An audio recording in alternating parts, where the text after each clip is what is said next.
Retired Faiz Hamid के खिलाफ court martial का फैसला आ गया है। जनरल रिटायर्ड फैज हमीद को 14 साल कैद की सजा सुना दी गई है। ISPR की जानिब से बताया गया है कि जनरल रिटायर्ड फैज हमीद पर 4 इल्जामात साबित हुए। तमाम कानूनी तकाजे पूरे किए गए हैं। मुलजिम को अपील का हक हासिल है। सियासी सरगर्मियों हुकूमती वसाइल के गलत इस्तेमाल साबित हुए हैं। मुलजिम के खिलाफ 4 इल्जामात पर कार्रवाई की गई। ISPR की जानिब से बताया गया है कि फैज हमीद के खिलाफ फील्ड जनरल कोर्ट मार्शल का अमल गुज़िश्ता साल 12 अगस्त को शुरू हुआ। मजीद बात करेंगे इस हवाले से senior anchor person Noorul Arfeen Siddiqui भी हमारे साथ मौजूद है। नूरुल आरफीन साहब, बहुत शुक्रिया। आपके वक्त का एक अहम मामला है और बिल आखिर फैसला सुना दिया गया है जिसमें 14 साल कैद की सजा सुनाई गई है। किस तरह से आप इस फैसले को देखते हैं और कितना अहम फैसला है ये?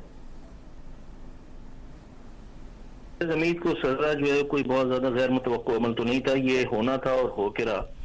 काम पहली मर्तबा ऐसा हुआ है कि पाकिस्तान में किसी ऐसे आला तरीन ओहदे पर बैठे हुए शख्स को इस नौयत की खौफनाक सजा सुनाई गई है, क्योंकि उसके जराइम का अगर अहाता किया जाए तो उसने ऐसे संगीन जराइम का इर्तिकाब किया जो इससे पहले किसी शख्स के शायद दिमाग में भी ना आए हों, या अगर आए हों तो उसकी हिम्मत ना हुई हो, जुर्रत ना हुई हो कि उसने ये इर्तिकाब किया हो। पाकिस्तान में GHQ की तरफ मुंह करके देखना किसी आदमी की बस की बात नहीं थी, चाहे वो कितना ही बड़ा शोरमा क्यों ना हो। लेकिन यहाँ ये तक हुआ कि GHQ के दरवाजे पर लात मार करके लोग अंदर घुस गए, शोहदा की यादगारों को नुकसान पहुंचाया और दीगर जहालतों का इर्तिकाब हुआ। और अकल मानने के लिए तैयार नहीं थी कि ये काम जो हो रहा है ये किसी इनसाइडर की मदद के बगैर हो रहा है। जाहिर है कि फैज हमीद साहब इन सारी चीजों के पीछे थे, वो सुर्खील थे। इनके इस हवाले से गाहे बगाहे जो चीजें सामने आती रही, जो उनके मोबाइल फोन एक बेटी के घर से मिल रहा है तो एक दामाद के घर से मिल रहा है, तो एक गाड़ी में से मिल रहा है, तो एक फला के पास से मिल रहा है, ये मुख्तलिफ चीजें इन्होंने रखी हुई थी अपने मामलात को मंतकी अंजाम तक पहुंचाने के लिए।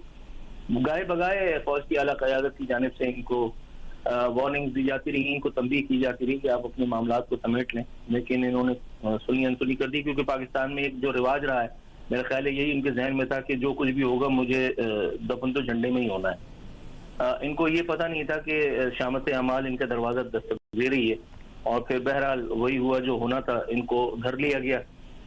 तमाम अमल जो है वो एक तवील अरसे तक चलता रहा। कई माह की मुद्दत के बाद ये सारा कानूनी प्रोसीजर जो था, जिसमें इनके अपने वकला भी मौजूद थे, इनको अपने डिफेंस का बाकायदा मौका भी दिया गया। ये नहीं कहा जा सकता कि ये सजा जो है वो बोयक जुम्बिश कलम सुना दी गई है, किसी जल्दबाजी का नतीजा है।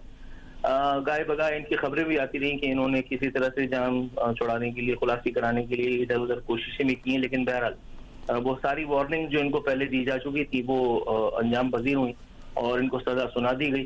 ताहम ये जरूर कहा जा सकता है कि ये सजा जो है वो ताज़ा हवा का पहला झोंका कही जा सकती है।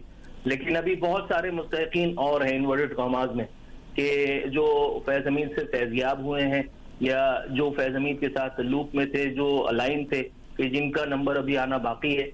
ये जरूर कहा जा सकता है कि पहली सजा तो सुना दी गई है, ताहम अभी इस सिलसिले में और बहुत सारी सजाओं का सुनाया जाना उसके हम मुंतज़िर हैं। Senior anchor person Noorul Arfeen Siddiqui हमारे साथ मौजूद थे और इस मामले पर अपनी राय दे रहे थे। बहुत शुक्रिया आपके वक्त का।